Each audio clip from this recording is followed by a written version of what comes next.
जो अंतरात्मा की शक्ति है वो ढक चुकी है। उस शक्ति को जागृत करना, साधना का मतलब है अपनी शक्ति को जागृत करना। आप महान शक्तिवान हैं, भगवान के अंश हैं, चैतन्य सत्ता हैं। आप में संपूर्ण शक्तियां विराजमान हैं। जो जितनी जागृत कर ले, अब वो विषयों में जो भोगों में रत है, वो अपनी शक्तियों को भूल करके भोगों में शक्तिहीनता का अनुभव कर रहा है उसमें भी शक्ति, पर वो भोगों की आसक्ति के कारण शक्तिहीनता का अनुभव कर रहा है। इसीलिए श्रीपाद कह रहे हैं कि हमें ऐसे भोगी पुरुषों से नहीं मिलना, ऐसे पापी जनों का संभाषण मिलना जुलना नहीं, पर भगवत भाव उनमें भी रखना है, मिलना नहीं है। क्षुधा देह त्यागो वर्मी गृहस्थैर नहीं मिला, मैं ऐसे गृहस्थों से मिलूंगा ही नहीं जो भगवान की चर्चा, जिनको सुहाई नहीं देती, जो नाम जप नहीं करते, जो पापाचरण करते हैं, उनके द्वारा दिया हुआ थोड़ा भी अन्न हमारी बुद्धि को भ्रष्ट करके भगवत विमुख कर देगा, पक्की बात। विरक्त हो करके यदि जो गुरु मंत्र नहीं लिए पापाचरण करता है, अधर्मी है, ऐसे का प्रतिग्रह लिया जाए तो बुद्धि भ्रष्ट हो जाती है। और जो भगवत आश्रित रहते हैं तो भगवान ऐसे जनों को सामने आने ही नहीं देते। उनके द्वारा निर्धारित वही आपका भरण पोषण होगा जो आपकी बुद्धि को मंगल प्रदान करे, क्योंकि योगक्षेमम वहाम्य हम, उसके योगक्षेम का वाहन भगवान करते हैं। उसको चिंतन नहीं करना पड़ता कि कौन अशुद्ध है कौन शुद्ध है, आएगा ही नहीं अशुद्ध, अशुद्ध आएगा ही नहीं, क्योंकि भगवद आश्रित है। योगक्षेमम वहाम्यम श्री भगवान कर रहे हैं। म्यपि श्रेय प्राप्त न युवती समीपम क्षण में, एक क्षण भी एकांत में विपरीत शरीर जहां से हमारा काम भाव प्रकट होता है उसको आपस में एक मिनट भी एकांत में समय नहीं देना चाहिए। अगर देगा तो भ्रष्ट हो जाएगा। तस्मात् शास्त्रम प्रमाणम, ये शास्त्र प्रमाणित है। काजर की कोठरी में कैसो भी सयान हो जाए, दाग लागी है, पै लागी है, पै लागी है। बहुत सावधान। जिनको सेवा दी गई है कि आप समाज सेवा कीजिए, तो उनको भागवतिक बल भी दिया जाता है, केवल सेवा ही नहीं दी जाती। उनकी निर्विकारता उनके इष्ट और गुरु के बल से सुरक्षित होती है। देखो, अगर नाटक करोगे तो माया तुम्हारे सामने नाटक फैला देगी, नहीं निकल पाओगे। सच्चाई से चलोगे तो माया माँ है और कोई दूसरी वस्तु नहीं है। वो माँ की तरह दुलार करके आपको भगवान के चरणों में पहुंचा देगी। ये सब माया ही है। ये माइक माया है, ये आवाज माया है, ये शरीर माया है, ये जो भी आप देख रहे हैं, गो गोचर जहां लग मनुजाई सो सब माया जानो भाई। ये माया आपकी मुक्त अवस्था को पहुंचाने के लिए है। अगर आप माया को भोक्ता भाव से देख लेंगे तो आप पतित हो जाएंगे। वो माँ है। श्री भगवान के आश्रित जो भक्तजन होते हैं वो शास्त्र आज्ञा का पालन करते। एक क्षण भी शास्त्र आज्ञा की अवहेलना प्रमाद में की तो फंस जाओगे। वो तो भगवान कृपालु हैं, कृपा करके फिर उसको रास्ता देते, नहीं तो माया रास्ता बंद ही कर देती है। आगे चलने का रास्ता नहीं रह जाता परमार्थ का। तो कह रहे एक क्षण भी शास्त्र विरुद्ध आचरण के लिए किसी को समय मत दो। कोई तुम्हारा मित्र नहीं है, परमार्थ के सब विरुद्ध हैं। एक संसार प्रकृति विरुद्ध करे तो का कीजिए। और आगे के दाझे गए भज पानी में आग लगे तो का कीजिए। एक संसार दुष्ट की संगति ताहू में तुम पुष्ट करावो। क्या भगवत आश्रित हो करके आप अगर मनमानी आचरण शास्त्र विरुद्ध करते हैं तो आपका मंगल हो सकता है? शास्त्र विरुद्ध आचरण करने वाले का कभी मंगल नहीं होता। इसलिए सावधान। देखो,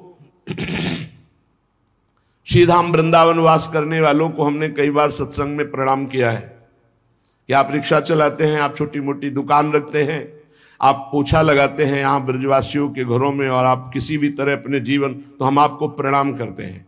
क्यों आप निश्चल और निष्कपट होकर के भगवत धाम का वास करके वृंदावन की प्राप्ति के लिए आप ऐसा कष्ट सहकर कर रहे हैं।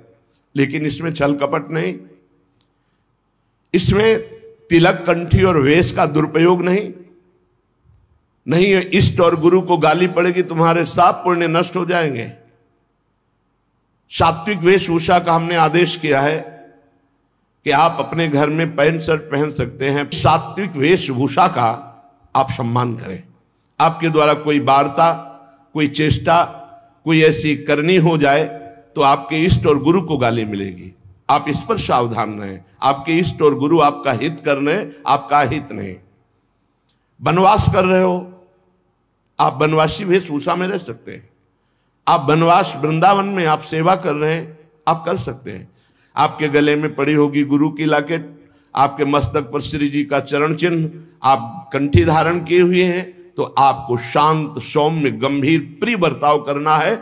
अशांत और निगेटिव व्यवहार करने वाले पर भी आपको शांत और सकारात्मक भाव, कोई बात नहीं, आप जा सकते हैं। वो फिर नाराज हो रहा है, फिर हम हाथ जोड़ रहे हैं। हमें मार पीट, गाली गलौज, छल कपट नहीं करना। और जो यहां आसपास दुकान रखे हुए हैं उनसे हमारी प्रार्थना है, राधा केली कुंज से आपका कोई संपर्क है नहीं। आप दुरुपयोग मत कीजिए वेश का, आप इस स्थान का दुरुपयोग मत कीजिए, नहीं तो आपका वृंदावन वास छूट जाएगा और ऐसी समस्याओं में फंस जाओगे, निकलना मुश्किल हो जाएगा। हमारा संकेत समझ लीजिए, किसी से कोई संपर्क नहीं, सब अपनी अपनी दुकानें लगाए हुए हो। जो विविध प्रकार से सफेद वेश धारण करके, कंठी धारण करके, वाल रखा करके और इसके बाद गंदा आचरण करते हैं, वो अपने गुरु और इष्ट का और धाम का अपराध करते। ऐसे लोग कभी धाम में नहीं मरते। हमारा भूख से शरीर छूट जाए लेकिन हम अधर्म आचरण नहीं करेंगे। सबके ऊपर कानून शास्त्र है और शास्त्र संतों के हृदय से प्रकाशित होता है। वृंदावन वास का मतलब है निष्कपट सरल ढंग से तुम्हारा श्री जी भरण पोषण करेंगे। अचानक कोई व्यवस्थापक ऐसी व्यवस्था कर जाएगा जो लाडली जी के द्वारा प्रेरित है, ऐसे आचरण, गलत आचरण, दोहन वृत्ति, किसी को किसी के संबंध से दोहित करना, गुरु पत्नी गामी कहते हैं उसे। गुरु पत्नी को, गुरु के सबके पत्नी थोड़ी होती, वो तो ब्रह्म ऋषि जो कुछ ऐसे कुल परंपरा जिनकी चली हुई है, और बकाया सब जो विरक्त हैं वो गुरु पत्नी गामी का दोष कैसे लगता है? गुरु के नाम पर उनके द्वारा दी हुई संपत्ति का भोग करना गुरु पत्नी गामी कहा जाता है। श्री जी के द्वारा व्यवस्था होना, गुरु जी के द्वारा व्यवस्था होना एक अलग चीज है। आप उनके नाम, उनकी छाप का प्रयोग करके आप दोहन वृत्ति रखते हैं, ये गुरु पत्नी गामी का अपराध महापापों में आता है। इसलिए सब कोई सावधान होकर वृंदावन वास करो। वृंदावन वास के लिए कह रहे क्षुधा देह त्यागो वर्मी गृहस्थिर नहीं मिला।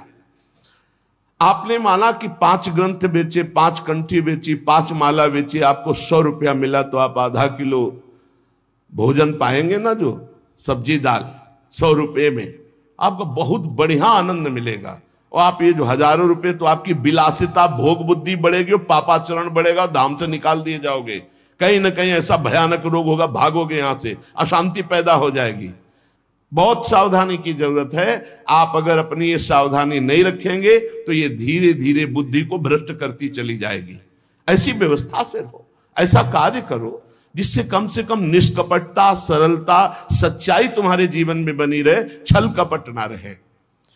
नपि श्रेयः प्राप्तो न युवति समीपम क्षणमय।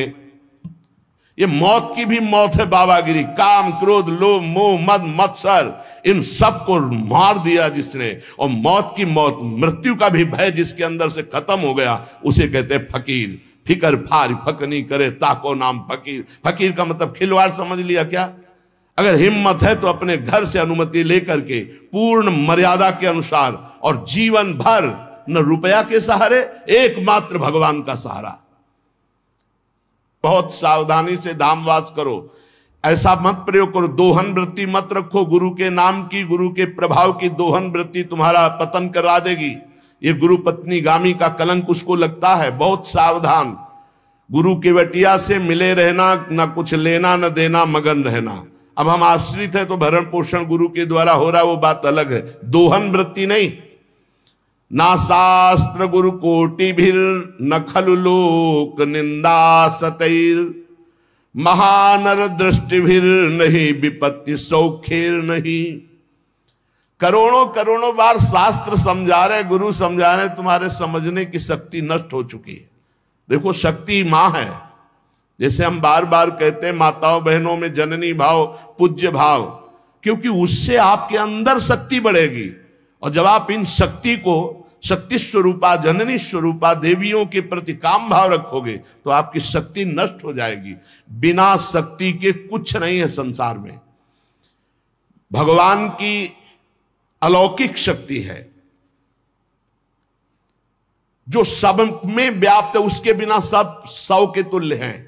बहुत ध्यान से सुनना। शक्ति का बल ही ब्रह्मा के अंदर जब जागृत होता है तो वो ब्रह्म शक्ति ही पूरे त्रिगुण माया की रचना रचती है। वही शक्ति है जिससे विश्व की उत्पत्ति होती है, वो शक्ति से होती है, ब्रह्मा से नहीं। ब्रह्मा की शक्ति, तो ब्रह्म में वो शक्ति जागृत हुई तो वो पूरे त्रिभुवन को रचने में सामर्थ्यशाली हुए ब्रह्मा जी। विष्णु की शक्ति पालन, शिव शक्ति संहार, सबके पास शक्ति विराजमान। शक्ति के बिना कुछ नहीं। दया की शक्ति, क्षमा की शक्ति, ध्यान दीजिए, ये सब शक्ति हैं। दया, क्षमा, निद्रा, स्मृति, क्षुधा, तृष्णा, तृप्ति, श्रद्धा, भक्ति, धृति, मति, तृप्ति, पुष्टि, शांति, कांति, लज्जा, ये सब महाशक्तियां हैं। यही गोलोक में श्री राधा, साकेत में श्री सीता, क्षीरोद सागर में लक्ष्मी, यही भगवान शिव के वाम भाग में आद्याशक्ति, दुर्गति नाशिनी दुर्गा, यही वाणी की शक्ति, यही विद्या की शक्ति, यही सरस्वती, यही सावित्री, यही गायत्री, यही सूर्य की प्रकाश शक्ति, यही पूर्ण चंद्र की सुधा वर्षिणी शोभा शक्ति, अग्नि में दाहिका शक्ति, वायु की वहन शक्ति, जल की शीतलता तृप्तिदायक शक्ति, धरा की धारण शक्ति, पृथ्वी